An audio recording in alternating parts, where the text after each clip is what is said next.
నమస్కారం. కథ చెబుతాను ఊకుడుతారా ఛానల్కి స్వాగతం. నేను సునీత. శ్రీమతి భానుమతి రామకృష్ణ గారు రాసిన అత్తగారి కథలు. అత్తగారు అచ్చుతప్పులు. ఈ మధ్య మా చాకలి ఉన్నట్లుండి మా వారు 15 పంచులు ఒక్కసారిగా పారేశాడంటూ బట్టలు లెక్క చూస్తున్న మా అత్తగారు పద్దు పుస్తకం ఎత్తి కింద పడేశారు కోపంగా. అంట్లా వెధవా, అబద్ధాలు ఆడకుండా చెప్పు, ఏమైనా ఈ 15 పంచులు అంటూ నిలేశారు చాకల్ని. అన్యథా శరణం నాస్తి అంటూ చెట్టంత చాకలి అమాంతంగా మా అత్తగారి ముందు సాష్టాంగపడ్డాడు. ఆ పంచలే నాకేయలేదండి అమ్మగారో అంటూ. నోర్మోయ్ దొంగ బడవా, ఇంత అబద్ధాలా? నిక్షేపం లాంటి పిల్లవాడు నిక్కర్లు పారేస్తే పారేశావు, బంగారం లాంటి 15 పంచులు ఏం చేసావో చెప్పు అంటూ బడిపంతుల్లా పెన్సిల్ జడిపించారు. నేల కంటుకుపోయిన చాకలి భూదేవితో మొరబెట్టుకున్నాడు. ఆ తిరుపతి వెంకన్న సాక్షిగా పంచులు కానీ నిక్కరు కానీ నాకేయలేదండి అమ్మగారు అంటూ. చీ నోర్మై దొంగగాడిదా, నీ తలకాయ అంత అక్షరాలతో రాసిన నా లెక్క తప్పంటావురా? లెక్క పొరపాటు నా వంశంలో లేదు, తెలిసిందా? బుద్ధి బుద్ధి ఎంత మాట అన్నారు అమ్మగారు? ఒకవేళ పొరపాటున. చీ వెధవా, మళ్ళీ అదే మాట.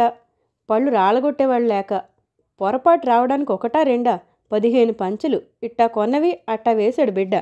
ఒక్కసారైనా కట్టుకున్నాడో లేదో కొత్త పంచులు తలుచుకుంటేనే కడుపు భగ్గుమంటుంది. నీ దొంగ వేషాలు కట్టిపెట్టి మర్యాదగా లేచి నిలబడి సమాధానం చెప్పు, ఏం చేసావు పంచెలు అంటూ పైగాంధారంలో గర్జించారు మా అత్తగారు. అప్పటికే సగం చచ్చిపోయిన చాకలి మెల్లిగా లేచి కళ్ళు తుడుచుకుంటూ నిలబడ్డాడు. ఏ ప్రమాణం చేయమంటే ఆ ప్రమాణం చేస్తానండి అమ్మగారు. ఈసారి సెలవుకి నాకు ఒక్క పంచి కూడా పడలేదండి అమ్మగారు అంటూ వాపోయాడు. మళ్ళీ అదే పాట? సరే, ఇక వీడిట్లా చెప్పడు, వీడిని అడిగే విధంగానే అడగాలి, పిలిపించి పోలీసుల్ని అంటూ హడావుడిగా లేచి నిలబడ్డారు మా అత్తగారు. పోలీసుల మాట వినగానే చాకలివాడితో పాటు నేను కూడా హళ్ళిపోయాను. వాళ్ళని పిలిస్తే ఎన్ని ఇబ్బందులున్నాయో మా అత్తగారికి తెలియదని నాకు తెలుసు. అసలు పంచులు పోవడానికి వాళ్ళకి తగినన్ని ఆధారాలు దొరికిందాకా వాళ్ళతో పాటు మనం కూడా అవస్థపడాలి. చిన్న విషయమైనా పెద్ద విషయమైనా వాళ్ళ దాకా వెళితే బ్రహ్మాండమైన విషయమే ఊరుకుంటుంది. ఆ మధ్య మా వారి స్నేహితుడు రావు గారు ఇలాంటి ఇబ్బందుల్లోనే పడ్డారు. కారు డ్రైవ్ చేసుకుంటూ రోడ్డు మీద పోతున్న రంగారావు గారు ఊరుకోకుండా తన కారుకి 50 గజాల దూరంలో అరటిపండు తొక్క మీద కాలు వేసి నడి రోడ్లో జారిపడ్డ ఒక ఆడమనిషి దగ్గరికి వెళ్ళి సడన్ బ్రేక్ వేసి కారు ఆపాడు. అంతటితో ఊరుకోకుండా కారు దిగి ఆ పడిన మనిషి దగ్గరికి వెళ్ళి దెబ్బ ఏమైనా తగిలిందా అంటూ విచారించాడు. ఈలోపుగా నలుగురు గుంపు చేరారు. కాలు జారి రోడ్డు మీద పడ్డ ఆడమనిషి తన చుట్టూ గుంపు చేరేసరికి సిగ్గుపడిపోయి ఏమీ దెబ్బ తగలలేదంటూ పక్కనే ఉన్న గుడిసెల్లోకి వెళ్ళిపోయిందట. ఇంకా అక్కడ చేరిన గుంపంతా అరటిపండు తొక్కను వదిలేసి రావు గారిని, ఎముకల గూడులాంటి ఆయన ఓల్డ్ మోడల్ ఆస్టిన్ కారును ఒకసారి కొరకొరా చూశారట. అదేమిట్రా బాబు అనుకుని ఎందుకైనా మంచిదని పెద్ద మనుషుల్లే జరిగిన యథార్థం పోలీస్ స్టేషన్లో చెప్పి వెళదామని వెళ్ళాట రావుగారు. ఎవరో ఆడమనిషి అంటూ రావుగారు అసలు విషయం చెప్పేలాగానే, ఆ మనిషి చచ్చిపోయి ఎంతసేపు అయింది? యాక్సిడెంట్ జరిగిన చోటు ఇక్కడికి ఎంత దూరంలో ఉంది? అసలు కారు కింద మనిషి పడ్డదా లేక కారు ఆవిడ మీద పడ్డదా అంటూ రావుగారు చుట్టూ చేరిన పోలీసులు ప్రశ్నల వర్షం కురిపించి ఉక్కిరిబిక్కిరి చేశారట. ఆవిడ చనిపోలేదని, యాక్సిడెంట్ అసలే జరగలేదని, కనీసం తన కారు కూడా ఆవిడ జోలికి పోలేదని, పొరపాటున ఆవిడే తన కారు మీద పడినట్లయితే తన కారుకే యాక్సిడెంట్ జరిగేదని వాళ్ళకి నచ్చ చెప్పేసరికి తల ప్రాణం తోక్కొచ్చిందట. అయినా డ్యూటీ అంటే డ్యూటీయే, పదండి ఆ మనిషి పడ్డ చోటుకు అంటూ 2 పోలీసులు రావుగారు కారులో ఎక్కి కూర్చున్నారట. చచ్చానురా బాబు, ఎరక్కపోయి చెప్పానే అని మనసులోనే బాధపడ్డా రావుగారు చేసిందే లేక తిన్నగా ఆ పోలీసులను అక్కడికి 6 మైళ్ళ దూరంలో ఉన్న ఆ మనిషి పడ్డ చోటుకి తీసుకొచ్చాట. కారు ఆపుతూనే పోలీసులు హడావిడిగా దిగి అరటి తొక్క కోసం రోడ్డంతా వెతికారట. ఎక్కడా కనిపించకపోయేసరికి మళ్ళీ వాళ్ళు కూడా రావుగారిని, ఆయన కారును గురుగురా చూశారట. వెంటనే మనిషి పడ్డ చోటును, కారు నిలబడ్డంత వరకు రోడ్డును, చిక్కి శల్యావస్థలో ఉన్న కారును టేపుతో కొలవడం మొదలెట్టారట. అయోమయంగా చూస్తున్న 8 అడుగులు రావుగారిని కూడా తాడి చెట్టు కొలిచినట్టు ఒకసారి నిలువున టేపుతో కొలిచారట. అంత చిన్న కారులో అంత పొడవు మనిషి ఎలా కూర్చోగలిగాడా అని పోలీసు వాళ్ళకి సందేహం కలిగి తక్షణం రావుగారి తల చూశారట. రాగి చెంబులాగా మెరుస్తున్న రావుగారి తల మీద తాటికాయల్లాంటి బొప్పులు చూసి తల ఊపి సమాధాన పడ్డారట. అక్కడ పడిన ఆడమనిషి కోసం చుట్టుపక్కల గుడిసెలన్నీ గాలించారట పోలీసులు. ఆవిడ వచ్చి వెంటనే వెళ్ళిపోయిందన్నారట అక్కడి వాళ్ళు. ఆవిడ ఎక్కడికి వెళ్ళిందో ఆ అడ్రస్ తీసుకుని మళ్ళీ రావుగారి కారులో బయలుదేరారట.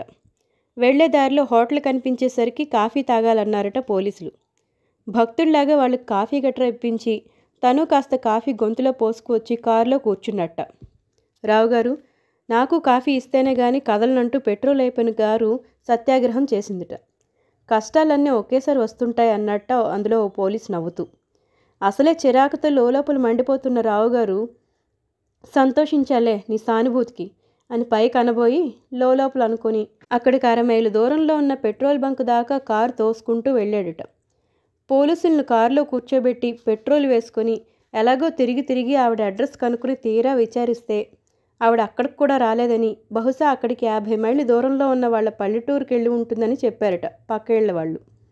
రావుగారు రోగిష్టి కారు 50 మైళ్ళు పోగలుగుతుందా అన్న సందేహంతో కారు వైపు చూశారట పోలీసులు. నే పోతాన్రా మొర్రో అంటూ బావురుమన్నట్లు కనిపించిందట రావుగారి కారు. అంత దూరం అలాంటి కారులో వెళ్ళడానికి భయపడ్డ పోలీసులు తిరిగి ముఖం పట్టారట. బ్రతుకు జీవుడా అంటూ వాళ్ళని పోలీస్ స్టేషన్లో దింపి పోబోతున్న రావుగారిని ఆపి, రేపు మీరు మెజిస్ట్రేట్ కోర్టుకి ఈ విషయంగా వెళ్లాల్సి ఉంటుంది కాబట్టి పొద్దుటే 9 గంటలకంతా ఈ వైపు వచ్చి మమ్మల్ని కూడా పికప్ చేసుకుని వెళ్ళండి అంటూ ఆజ్ఞాపించారట ఆ 2 పోలీసులు. పాపం ఆ అర్థం లేని యాక్సిడెంట్ కోసం 6 డజన్ సార్లు కోర్టు చుట్టూ తిరగాల్సి వచ్చిందట రావుగారు. మా అత్తగారు పోలీసులు అనగానే నాకు ఆ గాథంతా ఒక్కసారి జ్ఞాపకం వచ్చి బెదిరిపోయాను. ఇంకా వాళ్ళు వచ్చినప్పటి నుంచి ఆ పంచులు ఏ రంగంచువి, ఎప్పుడు కొన్నవి, ఏ షాపు, వాటి బిల్లు, ఖరీదు, వాటి మీద ఇన్షల్ వగైరా అన్నీ అడుగుతారు. అన్నట్లు మా చాకలి ఉతికే ఏ బట్ట మీద కూడా ఇన్షల్ అంటూ ఉండదని నాకు అప్పుడు గుర్తొచ్చింది. ఏ గుర్తు లేకుండా పంచులు ఎక్కడికి పోయాయో తెలుసుకోవడం పోలీసులకు కూడా కష్టమేమో అని అనిపించింది. ఆ సంగతి మెల్లిగా మా అత్తగారు చెవిలో చెప్పాను. ఈ మాత్రం కూడా కనుక్కోకపోతే ఇంక పోలీసులు ఎందుకే అడుక్కు తిన్ను అన్నారు గట్టిగా అరుస్తూ. నిక్కర పారేస్తే పారేశావు, 15 పంచులు ఏం చేశావో చెప్పు ఇంతటైనా, లేదంటే తక్షణం పోలీసులను పిలిపించి నీ తాట ఒలిపిస్తాను అంటూ మళ్ళీ బెదిరించారు చాకల్ని. చాకలి మళ్ళీ ఏడవబోయాడు. ఎంత ప్రయత్నించినా కళ్ళల్లో నీళ్లు రాకపోయేసరికి చీదేస్తూ ఒట్టి కండ్లు తుడుచుకోవడం మొదలెట్టాడు. బంగారం లాంటి 15 పంచులు మింగేసి ముచ్చులాగా మొసలి కన్నీళ్లు వదిలితే విడిచిపెడతాననుకున్నావుట్రా, ఇంకా చూస్తావేమిటే, టెలిఫోన్ చేసి పిలిపించి పోలీసుల్ని అంటూ మా అత్తగారు నన్ను డబాయిస్తుండగానే మా వారు టెలిఫోన్ చేశారు ఆఫీస్ నుంచి. రాత్రికి ఎక్కడో డిన్నర్ ఉందని, భోజనానికి తన కోసం కాచుకోవద్దని చెప్తూ. వాళ్ళ అమ్మగారి కేకలు ఫోన్లో కూడా వినిపించి, ఏమిటి మా అమ్మ ఎవరి మీదనో అరుస్తున్నట్లుందే అని అడిగారు. చాకలి 15 పంచులు పారేశాడని చెప్పాను. అరేరే 15 పంచులు పారేశాడా, అయితే మరి వాడేమంటున్నాడు అన్నారు. అసలు ఆ పంచులే నాకు వేయలేదంటున్నాడు. లెక్క సరిగ్గా చూసారా, ఎవరు రాశారు? మీ అమ్మగారే, చాకలివాడి తలకాయ అంత అక్షరాలతో. అయితే ఇప్పుడు మా అమ్మ ఏమంటోంది? తక్షణం పోలీసుల్ని పిలవమంటోంది. చచ్చా, వాళ్ళెందుకు అనవసరంగా, అదొక న్యూసెన్సు, వద్దని చెప్పు. వాళ్ళు వచ్చి వాడి వీపు చితగ్గొట్టి నానా గందరగోళం చేయడం తప్ప ప్రయోజనం లేదు. కంప్లైంట్ ఇచ్చినందుకు వాళ్ళ చుట్టూ కోర్టు చుట్టూ మనం తిరగాలి. ఆ మధ్య మన రావుగారు తిరిగినట్టు మాట్లాడకుండా వాడిని పంపించేయండి. ఇక మీదట వాడికి బట్టలు వేయకుండా ఉంటే సరి అన్నారు మా వారు. ఈ సంగతి మా అత్తగారిని యువతలకి పిలిచి చెప్పాను. అయ్యో నెత్తిరాత, వాడు అంతకంటే ఇంకేమంటాడులే, అన్నీ వాడికి ఆ తండ్రి బుద్ధులే వచ్చాయి అంటూ కొడుకు మీద కాసేపు విసుక్కుని చాకలి వాడి మీద ఆఖరి వార్నింగ్ ఇచ్చారు. రేపు మధ్యాహ్నం లోపుగా పంచులు తెస్తే తెచ్చిపెట్టు, లేదంటే తక్షణం పోలీసులకు పట్టించి అండమాన్ దీవులకు పంపి జన్మఖైదు వేయిస్తాను, జాగ్రత్త అంటూ ఒక్క విసురున పద్దు పుస్తకం నా ముఖాన్ని పారేసి స్నానానికి వెళ్ళిపోయారు మా అత్తగారు. చివరిసారి చీదేసి చాకలి కూడా కాళ్ళు ఈడ్చుకుంటూ వెళ్ళిపోయాడు. ఆ రోజంతా చాకల్ని తిడుతూనే వంట వడ్డన చేసుకున్నారు మా అత్తగారు. మర్నాడు మధ్యాహ్నం చాకలి కోసం కాసు కూర్చున్నారు. రాలేదు కానీ తల్లికి జబ్బుగా ఉందని తంతి వస్తే వెళ్ళిన మా వారి పనిపిల్లవాడు వచ్చాడు ఊరి నుంచి. వాడొస్తూనే అయ్యగారి 15 పంచులు పోయాయిరా అన్నాను. అరే అన్యాయంగా ఉందే, బహుశా నేను ఊరికెళ్ళాలని తెలిసి వాడి నాటకం ఆడుంటాడు.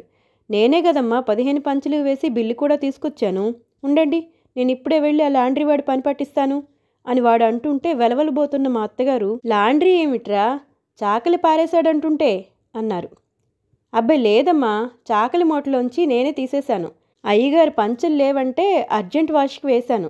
మా ఊరి నుంచి తంతి రాగానే ఆ గొడవలో ఈ సంగతి మీకు చెప్పడం మర్చిపోయాను. బిల్లు కూడా అయ్యగారి బీరువా సరుకులోనే పెట్టే వెళ్ళాను, మీరు చూడనే లేదన్నమాట అంటూ నసిగాడు. ఎట్లా చూస్తావురా మొద్దు వెధవా, లెక్క రాసి మూటగట్టి పడేసిన మురికి గుడ్డల్లోంచి నువ్వు పంచెలు మాత్రం తీసి లాండ్రీకి వేస్తావని నేనేం కలగన్నానా, చెప్పక్కర్లా. బుద్ధి జ్ఞానం లేని కుర్ర వెధవలనంతా ఇంటి పనికి పెడితే అంటూ పనివాడి మీద మండిపడుతున్న మా అత్తగారు సడన్గా లేచి గబగబా లోపలికి వెళ్ళారు, ఏదో పని ఉన్నట్లు. ఏమిటా అని వెనక్కి తిరిగి చూశాను. చాకలి నన్ను చూస్తూనే మళ్ళీ ఒక్కోసారి బలవంతంగా ఏడవబోయాడు. నాకు నవ్వు వచ్చింది వాడి అవస్థకు. వద్దొద్దు, ఇహ ఏడవక్కర్లా, పంచెలు దొరికాయి అన్నాను. అమావాస్య నాడు చంద్రుడు కనిపించినట్టు వాడి నల్లటి ముఖం నిండా ఒక్కసారి తెల్లటి పళ్ళు కనిపించాయి. చూశారా చిన్నమ్మగారు, నా మీద ఎంత పెద్ద అభాండం వేశారా పెద్దమ్మగారు? ఏరమ్మా పెద్దమ్మగారు అని అడిగాడు చాకలి. ఆవిడ ప్రస్తుతం నీకు కనిపించరు, లోపల చాలా పనిలో ఉన్నారు అన్నాను. నాకు తెలుసు, అలాంటి క్లిష్ట సమస్యలు మా అత్తగారు నాకే వదిలేస్తూ ఉంటారని. అయితే మరి మాసిన బట్టలు వేయరామ్మా అడిగాడు చాకలి దీనంగా. పాపం అనిపించింది. ఏం చెప్పాలో తోచక 2 రోజులు ఆగి రమ్మని పంపించేశాను చాకల్ని. వాడటు వెళుతూనే మా అత్తగారు లోపల నుంచి వచ్చారు. ఏడీ చాకలి వెధవా, వెళ్ళిపోయాడా అంటూ. నేనే పంపించేశాను, మురికి బట్టలు వేయమన్నాడు. 2 రోజులు తాళి రమ్మన్నాను. ఎన్ని రోజులు తాళొచ్చినా పిల్లవాడి నిక్కర సంగతి తేలిందాకా మళ్ళీ వాడికి బట్టలెట్టా వేస్తాం, నిక్షేపం లాంటి కొత్త కాకి నిక్కరు అని మా అత్తగారు అంటుండగానే, ఆ కొత్త కాకి నిక్కరేనమ్మా, అయితే సాకలాడి మూటలోంచి నేనే తీసి సబ్బేసి గుంజేసిన, చెన్నయ్య గారు కావాలంటే అన్నది అప్పుడే ఇల్లు చిమ్మడానికి వచ్చిన పని మనిషి పిచ్చమ్మ. మా అత్తగారు నా ముఖం చూడలేక పడ్డ అవస్థ నేను చూడలేక మెల్లిగా ముందు హాల్లోకి తప్పుకున్నాను. టెలిగ్రామ్ అంటూ పోస్ట్ మ్యాన్ కేక విని వరండాలోకి వెళ్ళాను. టెలిగ్రామ్తో పాటు ఒక శుభలేఖ కూడా వచ్చింది. ఈ లోపుగా మా అత్తగారు కూడా కంగారు పడుతూ వచ్చారు. టెలిగ్రామ్ ఎక్కడి నుంచే అంటూ. మీ అమ్మాయి దగ్గర నుంచే. ఏమిటి, ఏమనిచ్చిందే? నా తల్లి ఒళ్ళికి ఏం లేదు కదా అంటూ ఆదుర్దా పడ్డారు. ఏం లేదు, ఆరోగ్యంగానే ఉన్నారు, రేపు మెయిల్లో వస్తున్నానని ఇచ్చారు అంతే అన్నాను. అమ్మయ్య, నా తల్లి వస్తోందా, ఎన్నాళ్ళయిందో చూసి, కండ్లు కాయలు కాచాయి అన్నారు 6 నెలల క్రితం మా ఆడబిడ్డను చూసొచ్చిన మా అత్తగారు ఆనంద్ బాష్పాలు విడుస్తూ. ఆ శుభలేఖ ఎవరిదే? ఎవరో అచ్యుతరామయ్య గారట, ఆయన మనవడి పెళ్లి పత్రిక, ఈ ఊర్లోనే మైలాపూర్లో పెళ్ళిట. ఓహోహో, అట్టా చెప్పు. ఆ పెళ్ళికే అమ్మాయి కూడా వస్తుందన్నమాట. ఎవరనుకున్నావు? అమ్మాయి ఆడబిడ్డ కొడుకు పెళ్ళే అన్నారు అర్థం కాక చూస్తున్న నన్ను చూసి. అన్నట్టు మెయిల్ ఎన్నింటికి వస్తుందే అన్నారు. పొద్దుటే వస్తుంది అనుకుంటాను అన్నాను, నాకు టైం తెలియక. నీకు తెలియదన్నమాట. అయితే అబ్బాయికి కాస్త టెలిఫోన్ చేసి కనుక్కో, మెయిల్ ఎన్ని గంటలకు వస్తుందో రేపు. బిడ్డ రాత్రి భోంచేసి బయలుదేరుతుందో లేక అట్లాగే బండెక్కుతుందో. వస్తూనేనైనా 4 మెతుకులు తినకపోతే దానికి కళ్ళు తిరుగుతాయి. పైగా దంపుడు బియ్యం తప్ప మనం మింగే మరబియ్యం దాని ఒళ్ళికి కాదు అంటూ అప్పటికప్పుడు వడ్ల కొట్టు తెరిచి ఓ బస్తా వడ్లు తెచ్చి పని మనిషి ముందు పోసి దంచమన్నారు. రోకలి విరిగిపోయిందమ్మా అన్నది పని మనిషి. అది తప్పించుకోవడానికి ప్రయత్నిస్తోందనుకున్న మా అత్తగారు పక్కడి నుంచి రోకలు తెచ్చి దంపమన్నారు. కొడుకు ఎన్నిసార్లు ఉప్పు మిరపకాయలు ఊరవేయమన్నా ఇదిగో ఎండరాని, అదిగో మజ్జిగ మిగల్ని అంటూ కాలం గడిపిన మా అత్తగారు కూతురు కోసం అప్పటికప్పుడు పచ్చిమిరపకాయలు చీరి మజ్జిగలో వేశారు. ఊరగాయలు కొద్ది కొద్దిగా తీసి రాచెప్పులకు పట్టించి పెట్టారు. దానికి చింతకాయ పచ్చడి అంటే ఎంతో ఇష్టమే అంటూ మా చిన్నాన్న నా కోసం పంపించిన చింతకాయ తొక్కు కాస్త తీసి కూతురు కోసం నూరి అట్టే పెట్టారు. దానికి పొట్లకాయ వేపుడంటే ప్రాణం అంటూ విత్తనాల కోసం అట్టే పెట్టిన 2 పొట్లకాయలు కోసుకొచ్చి పడేశారు. మెంతిపిండి తప్ప అంగట్లో కొన్న విసకలాంటి సీకాయ జన్మకు తల మీద వేసుకోదే అంటూ మెంతులు సీకాయ నానేశారు. సున్నిపిండి తప్ప సోపులు గీపులు దానికి అలవాటు లేదే అంటూ అప్పటికప్పుడు తిరగలి ముందేసుకుని సున్నిపిండి విసరడం మొదలెట్టారు. సున్నిపిండిలో ఖర్జూరాలు గట్రా సమయానికి ఇంట్లో లేకపోయినే అని బాధపడ్డారు కాసేపు. అన్నట్లు రామేశ్వరం నుంచి వస్తూ శ్రీవిల్లిపుత్తూరు ఆండాలు వాసన చెక్కపొడి తెచ్చి నీకు ఇచ్చానే, ఎక్కడే అది? ఉంటే కాస్త ఇవ్వు, పిండిలో కలుపుతాను, లేకపోతే పచ్చి వాసన వేస్తుంది పిండి అంటూ అది అడిగి పుచ్చుకున్నారు. అయ్యో నా మతి మీరు మండిపోను, అసలు అది వడియం లేకపోతే నోట ముద్ద పెట్టదే అంటూ వడియాలకు పప్పు నానబోసి గుమ్మడికాయ కోసం పక్కింటి వాళ్ళకి కబురు పెట్టారు. మా అత్తగారు వడియాలు వేస్తే 4 కాలాల పాటు ఉండేట్టు వేస్తారు. మనుషుల పళ్ళను గట్టిపరచడమో లేక ఓడగొట్టడమో తేల్చేస్తాయి. ఆ వడియాలు కంచంలో వేసేటప్పుడే వడగళ్ళ శబ్దం బయలుదేరుతుంది. 5 సంవత్సరాల క్రితం ఒకసారి మా కోసం వడియాలు వేశారు మా అత్తగారు. కర్మంజాలకు అప్పుడే మా నాన్నగారు వచ్చారు ఊరి నుంచి. అన్నగారు, కొత్తగా వడియాలు చేశాను, ఇంకా బాగా ఎండలేదనుకోండి, అయినా ఎట్టా ఉన్నాయో కాస్త రుచి చూడండి అంటూ 4 వడియాలు మా నాన్నగారు కంచంలో వడ్డించారు మా అత్తగారు. భేష్ భేష్, గుమ్మడి వడియాలంటే నాకు ఇష్టమని మీకెట్లా తెలిసింది అంటూ సంతోషపడుతున్న మా నాన్నగారు వడియాన్ని తుంచడానికి ప్రయత్నించారు. చేతకాల. కొరకడానికి ప్రయత్నించారు. లాభం లేకపోయింది. మొత్తం వడియం నోట్లో వేసుకోవడానికి ప్రయత్నించారు. చేటంత వడియం నోట్ల పట్ల చాలాసేపు అవస్థపడ్డారు. ఏ అన్నగారు, వడియాలు ఎట్లా ఉన్నాయి? బాగానే ఉన్నాయి కానీ వీటిని కాస్త పొడిగా కొట్టించి వేస్తూ ఉండండి అన్నారు మా నాన్నగారు, కొరకరాని కొయ్యల్లా ఉన్న ఆ 4 వడియాల్ని కంచంలో మూలకు తోస్తూ.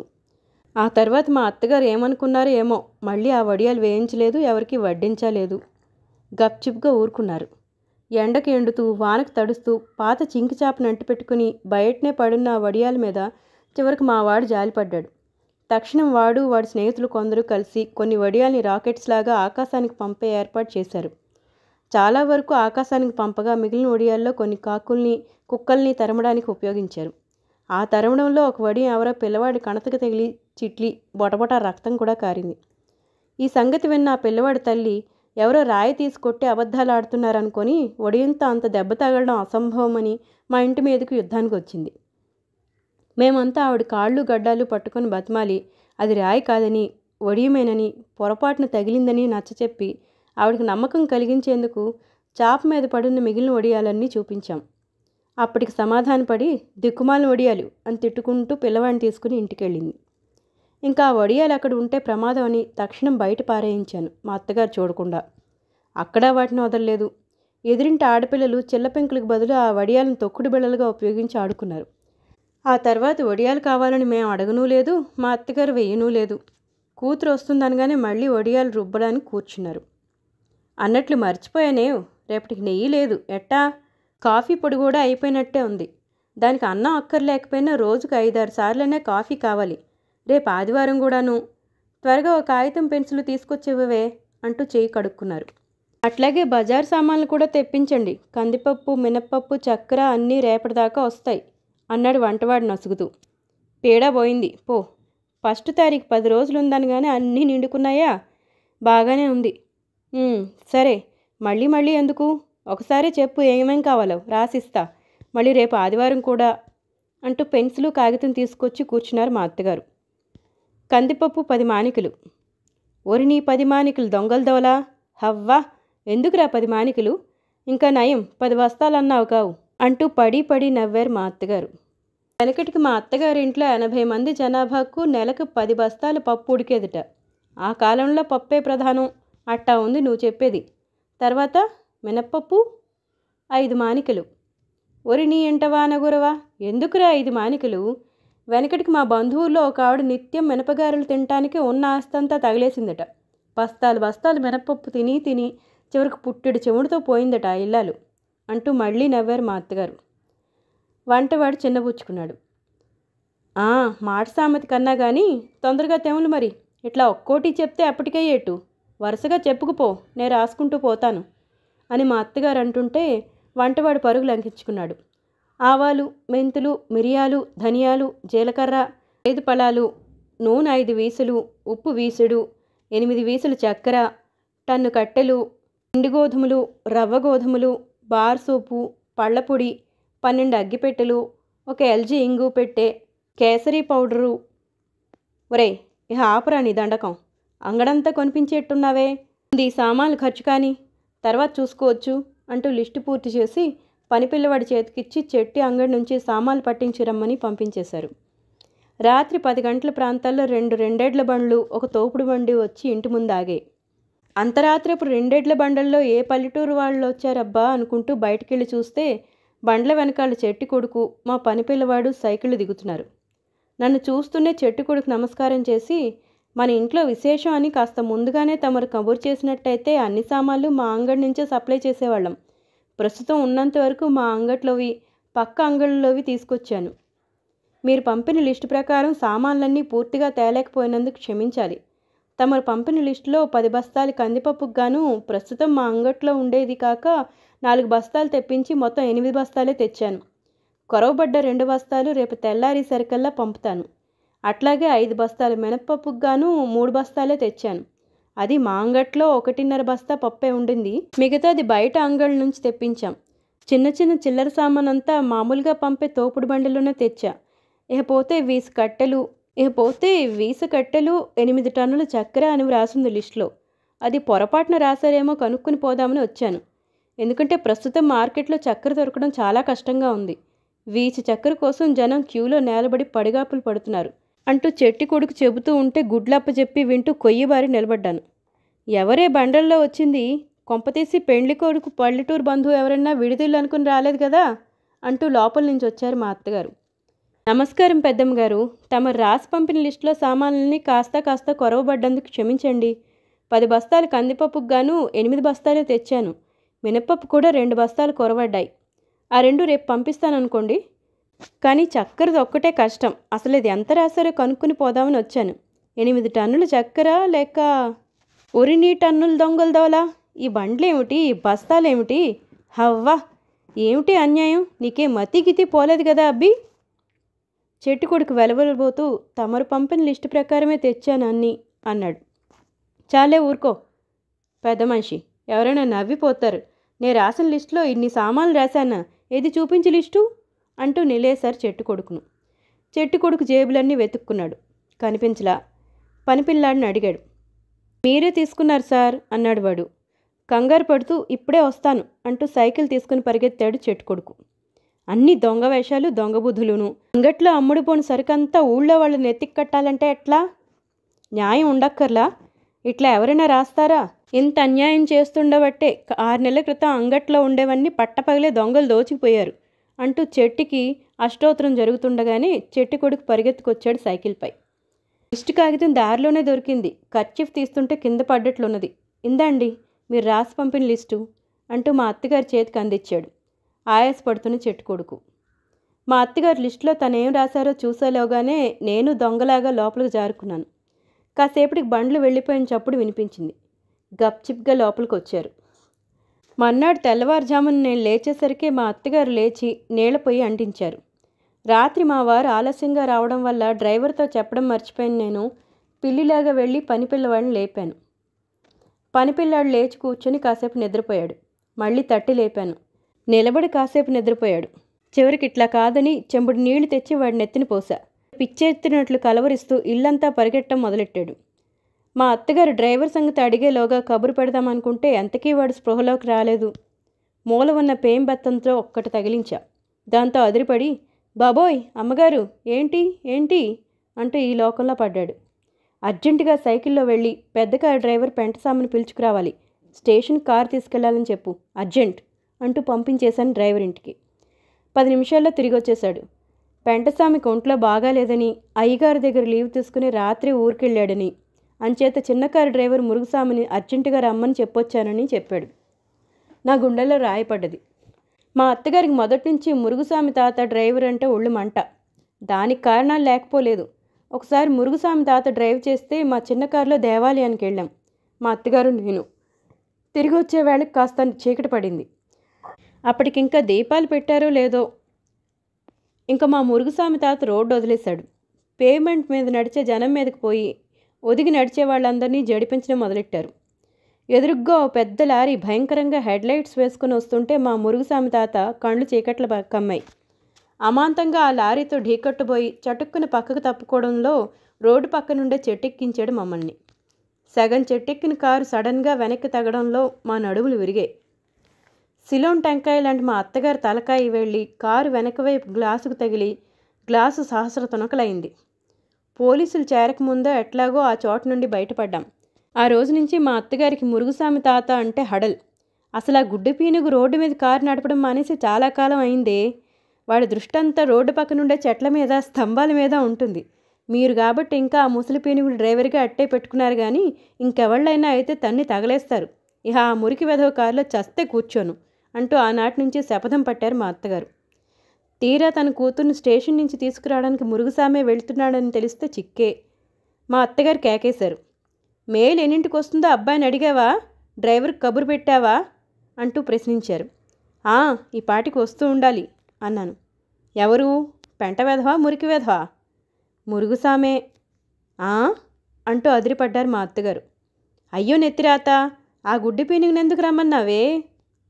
పెంటసామి ఒళ్ళు బాగాలేదని లీవ్లో ఏదో ఊరికెళ్ళేట. మరి ఎవరో ఒకరు స్టేషన్కి బండి తీసుకెళ్ళాలిగా. అది సరే, ఈ మురికి వెధవ సమంగా రోడ్లో వస్తాడో లేక దాన్ని తీసుకెళ్ళి చెట్టెక్కిస్తాడో ఎట్టా తెలుస్తుంది? సరే ఏం చేస్తాం, దాని అదృష్టం నా అదృష్టం అట్టా ఉంది అంటూ తలపట్టు కూర్చున్నారు మా అత్తగారు. అమ్మా, స్టేషన్కి కారు తీసుకెళ్ళమన్నారంటనే అంటూ డ్రైవర్ మురుగుస్వామి గొంతు వినిపించింది. మా అత్తగారు లేచి బయటకు వచ్చారు. ఒరే మురుగు, అమ్మాయి వస్తుంది ఇప్పుడు మెయిల్లో, స్టేషన్కి కారు తీసుకెళ్ళు, తెలిసిందా? అన్నట్టు అమ్మాయిని ఎరుగుదువుగా, 10 ఏళ్ళ నాడు అది దాని మొగుడు వచ్చారు, జ్ఞాపకం ఉందా? ఇప్పుడు అది ఒక్కతే వస్తోందిలే. అన్నట్లు దాని మొగుడు పోయాక నువ్వు చూడలేదు కదూ, అప్పటికి ఇప్పటికీ దాని అవతారమే మారిపోయిందిలే. నువ్వు చూసినప్పటికీ ఇప్పటికీ ఒక పెసరు లావెక్కినట్టు కనిపిస్తుంది. ఇదంతా నీ గుర్తు కోసం చెబుతున్నా. ఇంతెందుకు, అమ్మాయిని కనుక్కోగలిగావా? సరే సరే, లేదా ఒక పని చెయ్యి, మెయిల్లోంచి ఏ విధవావిడ దిగినా దగ్గరికి వెళ్ళి, అమ్మ మీరు అచ్యుతరామయ్య గారింటి పెళ్ళికైనా వచ్చారు అని అడుగు, చాలు. అవును అంటే మారు మాట్లాడకుండా కారులో ఎక్కించుకొని రా. ఒక్కటే సంగతి, త్వరగా వెళ్ళు, మెయిల్ వచ్చే వేళైందిలాగుంది. అమ్మాయి కాస్త నల్లగా ఉంటుంది, జ్ఞాపకం పెట్టుకో. అచ్యుతరామయ్య గారింటి పెళ్ళికి వస్తోంది అంటూ కారు బయలుదేరిన తర్వాత కూడా కూతుర్ను కనుక్కునే గుర్తులన్నీ వెనక నుంచి కేక వేసి చెప్పారు డ్రైవర్ మురుగుస్వామికి. కారు అటు వెళ్తూనే పెళ్ళి ఇంటికి వచ్చిన బంధువుల్లో ఒక ముసలాయన మా అత్తగారిని చూసిపోదామని వచ్చాడు. ఏం అమ్మణ్ణి, బాగున్నావా? ఎన్నేళ్లైంది నిన్ను చూసి? చిన్నప్పుడు పరికిణీ చొక్కా వేసుకుని మా ఇంటికి ఆడుకోవడానికి వచ్చేదానివి, గుర్తుందా? అన్నాడు ఆ ముసలాయన కుర్చీలో కూలబడుతూ. ఆ ముసలాయన ఎవరో మా అత్తగారికి గుర్తులేదని ఆ ముఖం చూస్తూనే గ్రహించాను. ఆ మనిషి ఎవరో మనసులోనే గుర్తు చేసుకోవడానికి ప్రయత్నిస్తున్న మా అత్తగారు పైకి తేలకుండా, గుర్తులేకే, అంతా బాగున్నారా? అంతా ఎవరున్నారే అమ్మణ్ణి, అంతా పోయారు, మిగిలిన నేను ఒక్కడిని అన్నట్టు పరాంకుశంగాడిని ఎరుగుదువుగా. మా అత్తగారి గొంతులో పచ్చి వెలక్కాయ పడ్డది. ఎరక్కే, చిన్నప్పుడు ఒట్టి లబోడాగా తిరుగుతుండేవాడు. ఇంకా ఏమో అనబోయారు మా అత్తగారు. అబ్బెబ్బే, వాడు వేరే అన్నాడా ముసలాయన. గతుక్కుమన్నారు మా అత్తగారు. వీడు ఎంఏ గిమ్మే చదివి లండను గిండను వెళ్ళొచ్చాడు. నువ్వు చెప్పే లబోడే వెధవ బహుశా రంగనాథం కొడుకు పరాంకుశం అయి ఉంటాడు అన్నాడా ముసలాయన. వాళ్ళిద్దరినీ ఎరగని మా అత్తగారి ప్రాణం ఆ మాటతో కుదుటపడ్డది. ఎవడో ఒక పరాంకుశం లబోడా అయితే అంతే చాలనిపించిందా సమయానికి ఆవిడ ప్రాణానికి. అసలు ఆ ముసలాయనే ఎవరో ఇంకా మా అత్తగారికి అంతు చిక్కక అవస్థలో పడ్డారు. సరే వస్తా, రేపు పెళ్ళినాడు అటు వస్తావుగా కోడల్ని తీసుకుని, అన్నట్టు నీ కూతురు కూడా రావాలనుకుంటాను పెళ్ళికి అంటూ లేచాడు. ఇవాళ మెయిల్లో వస్తుంది, స్టేషన్కి కారు కూడా పంపాం, అది వచ్చాక అటు వస్తాలేండి అంటూ ముసలాయిని గేటు దాకా సాగనంపు వచ్చారు మా అత్తగారు. 10 గంటలైనా మా ఆడబిడ్డ రాలేదు. ఏమిటే అమ్మాయి ఇంకా రాలేదు? మెయిల్ వచ్చింది లేదే అబ్బాయిని టెలిఫోన్ చేసి కనుక్కోమను అన్నారు ఆదుర్ద పడుతున్న మా అత్తగారు. నేను నేరుగా స్టేషన్కే టెలిఫోన్ చేసి కనుక్కుంటే 4 గంటలు లేట్ అన్నారు కలకత్తా మెయిల్. అయ్యో నెత్తిరాత, అయితే దానికి నిన్న ఈవేళ కూడా ఏకాశనన్నమాట. రైల్లో కూర్చుంటే పచ్చి గంగ ముట్టుకోదే అది. శ్రీరామచంద్ర, ఏం చేసేది అంటూ ఆరాటపడడం మొదలెట్టారు మా అత్తగారు. కాసేపు ఇల్లంతా కాలుగాలిన పిల్లలా తిరిగారు. వంట ముగించి అన్నీ సిద్ధం చేసి చల్లారిపోయిన వేడినీళ్ళు పొయ్యి కింద మళ్ళీ మంటేసి వచ్చి, ఇంకా మెయిల్ రాలేదటే అన్నారు. మళ్ళీ టెలిఫోన్ చేశారు స్టేషన్కి. మెయిల్ వచ్చి చాలాసేపు అయిందని వాళ్ళు చెప్తుండగానే వాకిట్లో కారు వచ్చి ఆగింది. అమ్మాయి వచ్చేసిందే అంటూ ఎంతో ఆప్యాయంగా మా అత్తగారు గబగబా కారు దగ్గరికి పరిగెత్తారు. పెళ్లివారి ఇల్లేదేనా అంటూ ముసుగు సవరించుకొని కారులో నుంచి దిగింది నల్లగా లావుగా ఉన్న ఒక విధవావిడ. ఒక్క క్షణం మా అత్తగారు గుడ్లు తేలేసి నోట మాట లేకుండా కొయ్యబారి నిలబడిపోయారు. ఈమెనమ్మా తమరు చెప్పిన అచ్యుతరామయ్య గారింటి పెళ్ళికొచ్చారు అంటూ నీళ్లు నమిలాడు డ్రైవర్ మురుగుస్వామి తాత. ఓరిని అచ్యుతరామయ్య అడవులు పట్టిపోవడం, ఈవిడెవర్రా? అమ్మాయి ఎదురా త్రాష్టుడా, దాన్నే అడవులు పట్టించావు? అట్లా గుడ్లప్ప చెప్పి చూస్తావేమిట్రా గుడ్డిపీనుగా, జవాబు చెప్పాడు అంటూ మా అత్తగారు ఒక్క అరుపు అరిచేసరికి తమరు చెప్పిందా అంటూ తడబడ్డాడు మురుగుస్వామి తాత. ఎవరైనా కాస్త గట్టిగా కోప్పడితే నత్తి వస్తుంది మురుగుస్వామి తాతకు. అయితే పెళ్ళిళ్ళు ఇది కాదన్నమాట. ఎట్లాగూ ఇంతకు రావాల్సిన మీ అమ్మాయి ఏ ఊరు నుంచి రావాలండి అని అడిగింది సైన్ పంచావిడ. మీ ఊరి నుంచి మాత్రం కాదు, అయినా తెలియక అడుగుతా గాని, ఎవరమ్మా నువ్వు? ఎవరి కోసం వచ్చిన కారులో నువ్వెట్టా వచ్చావు ఉంటా అడగక్కర్లా? ఎవరి కోసం వచ్చింది కారు ఏమిటి అని విచారించక్కర్లా అంటూ సైన్ పంచావిడిని జాడించారు మా అత్తగారు. బాగుందండోయ్ బామ్మగారు, పెళ్ళింటికి వంట మనిషి హోదాలో వచ్చాను కానీ నేనేమీ మీ ఇంటికి ముష్టికి రాలేదు. రైలు దిగ్గానే మీ డ్రైవరు నా దగ్గరకు వచ్చి ఫలానా అచ్యుతరామయ్య గారింటి పెళ్ళికైనా వచ్చారు అని అట్లా అని అడిగాడు. అవునంటని వెంటనే నా చేతిలో ఉన్న పెట్టెలాక్కుని వెళ్ళి కారులో పెట్టాడు. అతడి వెనకాలే నేను రావాలంటారా వద్దంటారా? నాకు తెలుసు వీడు ఇట్లాంటిదేదో చేస్తాడని అంటూ కారు ఎక్కారు మా అత్తగారు.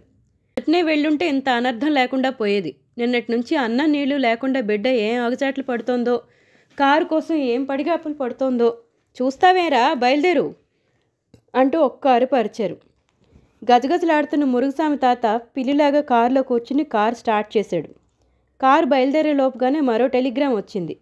మా ఆడబిడ్డ కొన్ని అసందర్భాల వల్ల పెళ్లికి రావడం లేదని, గాభరా పడవద్దని, 5-6 నెలల్లో తను తప్పక వస్తానని, స్టేషన్కి కారు పంపవద్దని ఇచ్చింది. అయ్యో నెత్తిరాత, అయితే ఇప్పట్లో బిడ్డను చూసే ప్రాప్తం లేదన్నమాట అంటూ ఒక్క నిట్టూర్పు విడిచి కారు దిగారు మా అత్తగారు. వెంటనే కారు ఎక్కింది సైన్ పంచావిడ. కాస్త నన్న పెళ్లివారింటి దగ్గర దించమనండి బామ్మగారు, నా కోసం కనిపెట్టుకుంటారంతా అన్నది. సరే, తప్పేదేముంది, ఆవిడ్ని తీసుకెళ్ళి పెళ్లివారింటి దగ్గర దిగబడిచిరా, తీసుకొచ్చావుగా అన్నారు. ఆవిడ్ని చూస్తూ ఒళ్ళు మండిపోతున్న మా అత్తగారు. వెళ్ళొస్తానమ్మాయి, వస్తానండి బామ్మగారు అన్నది కారులో కూర్చుని సైన్ పంచావిడ. మళ్ళీ రాక్కర్లేదులే, వెళ్ళు, అపశకనులాగా వచ్చింది అని సణుక్కుంటూ లోపలికి వెళ్ళిపోయారు మా అత్తగారు. మరొక మంచి కథతో మళ్ళీ కలుసుకుందాం. ధన్యవాదాలు.